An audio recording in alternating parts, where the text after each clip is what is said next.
ตัดไม้สังไฟผมสมณเณรมาเป็นแกงเลย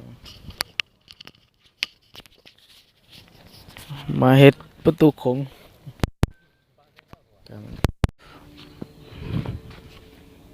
เดินทางไปตัดไม้สังไฟฮะโอ้กำลังจะฮอดไม่อย่างวะนี่สุสานบอก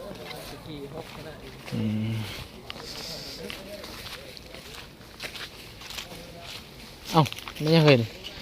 บริษัทบอก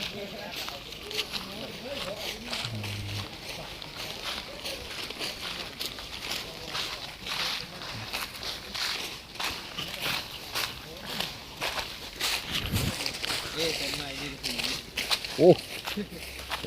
ป่าสูงเนาะอยู่บ้านเฮานี่โอ้ยขี้แล้วบ่นี่ก็มีอะไร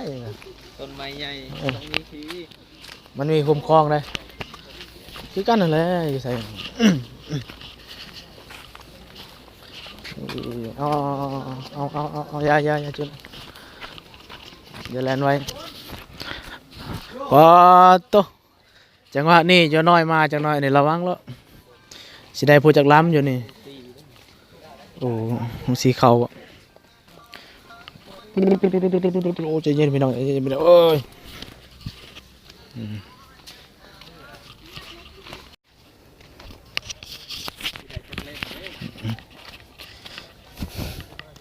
อยู่ใกล้เลยโอ้ถือมาหมดแล้วไว้มาซื้อแล้วแกมาผู้ละเล่ม2 เล่มผู้ละลำ2 ลำผู้ได้น้อยก็เอาตามน้อย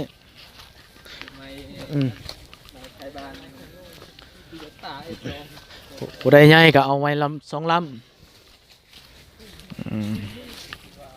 จังแล้วไว้เข้าป่าโอ้โหจังหวะนี้เนาะก็มานั่งทาอยู่นี่ตัดไม้สังไฟนำพาฟ้าทางพระอาจารย์ก้องเอาก็เดียวหอดแล้วยังหอดเลยโอ้บอ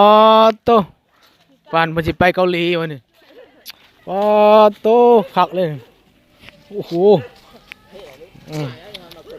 เอามาอย่างนั้นใส่เอาคือเห็นเลยไปไกลยังบ่หอด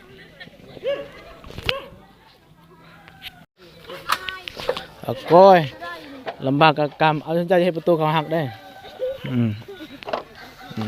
อย่าลืมอ่านเด้อปลาเพื่อสีหอดตามไปอีกเพื่อนคนหนึ่ง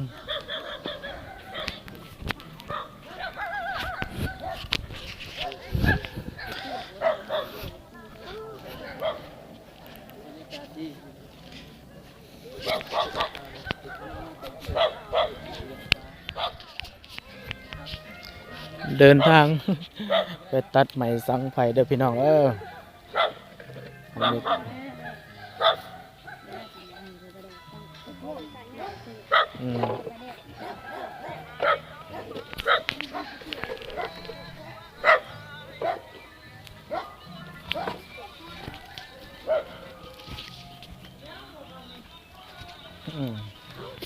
ตัวนี้ต้องเข้าเพื่อน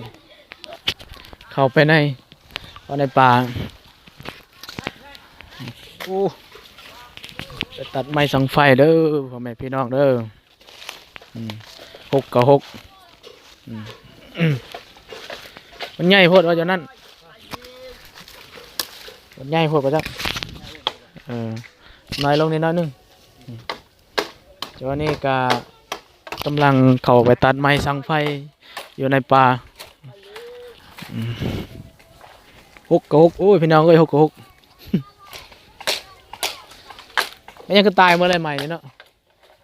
นี่เอาตัวน้อย3 นี่ตัวน้อยนี่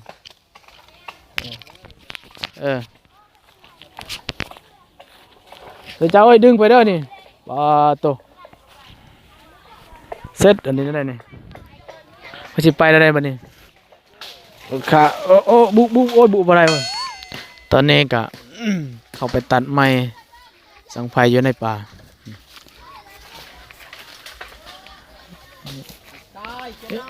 ใหญ่โพดได้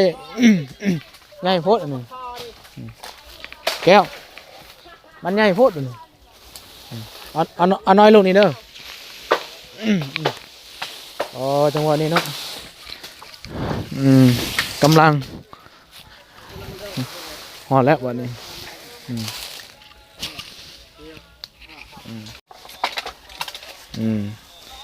อันนี้คือก่อไม้สังไฟใหญ่โพดเอาน้อยลงจะเสียเอาน้อยลงนี่ตัวนี้ฮะนี่ตัวนี้พอดีเลยเลือกเอาตัวนี้เอาเฮ็ดไปช่างอีโอ้ไม้งามเด้อนี่ตัวใหญ่ไม่ปาดจะน้อยตัวนี้ปะตัวนี้น้อยเอาพอดีแล้วโหลดสั้นดอกกายประตูอีก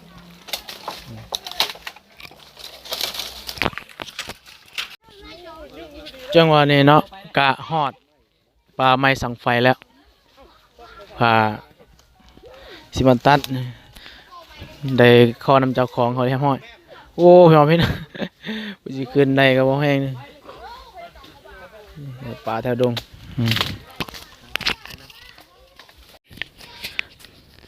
ตัดได้มาแล้วไม้สังไฟสิเอามาเฮ็ดประตูโขงได้หลายเติมตอนนี้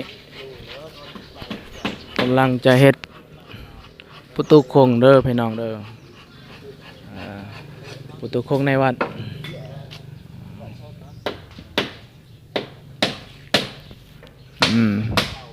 กำลังประดิษฐ์สร้าง